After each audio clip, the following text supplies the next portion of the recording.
അപ്പം ഇന്ന് എൻ്റെ കയ്യിലുള്ളത് നല്ല ചൂടാവി പറക്കണ ചിക്കൻ പാർട്സ് കറിയാണ് കേട്ടോ. ഇത് കുക്കറിൽ പെട്ടെന്ന് വെക്കാവുന്ന രീതിയിലാണ് കേട്ടോ ഉണ്ടാക്കിയിട്ടുള്ളത്. ഇത് ചോറിൻ്റെ കൂടെയും ചപ്പാത്തിൻ്റെ കൂടെയൊക്കെ അടിപൊളി ടേസ്റ്റാണ്. അപ്പോൾ ഇതെങ്ങനെയാണ് ഉണ്ടാക്കാമെന്ന് നമുക്ക് നോക്കാം.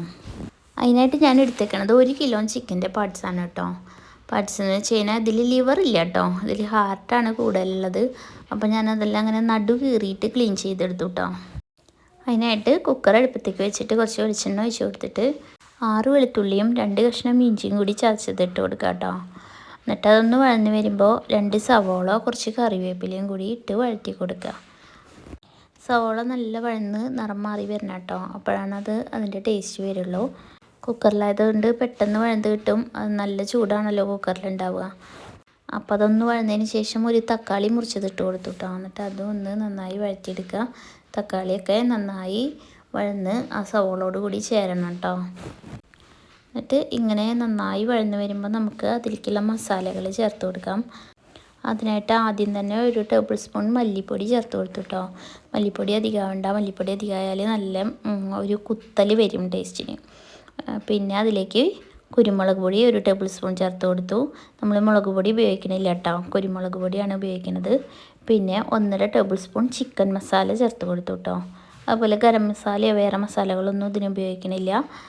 കുരുമുളക് പൊടിയും മല്ലിപ്പൊടിയും പിന്നെ ചിക്കൻ മസാലയും പിന്നെ കുറച്ച് മഞ്ഞൾപ്പൊടിയും മാത്രമാണ് കേട്ടോ ഇട്ട് കൊടുക്കുന്നത്. പിന്നെ ഇത് നന്നായി വഴറ്റി ഇതിൻ്റെ പച്ചമണം, പൊടികളുടെ ആ പച്ചമണം ഉണ്ടല്ലോ, അതൊക്കെ മാറണ വരെ ഒന്ന് വഴറ്റി കൊടുക്കുക. അധികം കരിഞ്ഞു പോകാൻ പാടില്ല കേട്ടോ, കുക്കറായതുകൊണ്ട് പെട്ടെന്ന് അടുക്കി പിടിക്കും.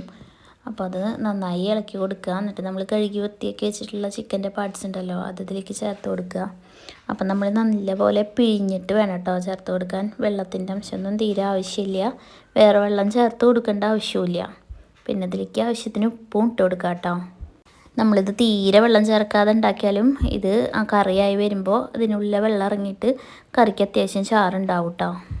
പിന്നെ ഇത് നല്ലപോലെ അങ്ങനെ ഒന്ന് ഇളക്കി എല്ലായിടത്തും പിടിപ്പിച്ച് കൊടുക്കുക. എന്നിട്ട് നന്നായി ചൂടാവണ വരെ ഇളക്കി കൊടുക്കുക. അതുവരെ നമ്മൾ കുക്കർ അടയ്ക്കരുത് കേട്ടോ. എന്നിട്ട് നന്നായി ചൂടായതിന് ശേഷം കുക്കർ അടച്ച് കൊടുത്തിട്ട് 2 വിസിലടുപ്പിക്കുക. അപ്പോൾ ഇതാ 2 വിസിലടിച്ച് തുറന്നതിന് ശേഷം ഇതാ കറി ഇങ്ങനെ റെഡി ആയിട്ടുണ്ട്. അപ്പോൾ കുറച്ച് മല്ലിയില കൂടി തൂവി കൊടുക്കുക കേട്ടോ.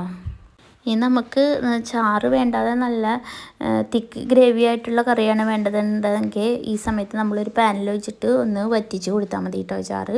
ഇത് നമുക്ക് തട്ടുകടകളിൽ കിട്ടുന്ന ചിക്കൻ പാർട്സ് കറിയുടെ അതേ ടേസ്റ്റാണ് കേട്ടോ. പൊറോട്ടൻ്റെ കൂടെയും ചപ്പാത്തിയുടെ കൂടെയൊക്കെ കിട്ടുന്ന കറി ഉണ്ടല്ലോ, അതിൻ്റെ കൂടെയൊക്കെ അത് കഴിക്കാൻ നല്ല അടിപൊളി ടേസ്റ്റാണ്. അപ്പോൾ എല്ലാവരും ട്രൈ ചെയ്ത് നോക്കണം.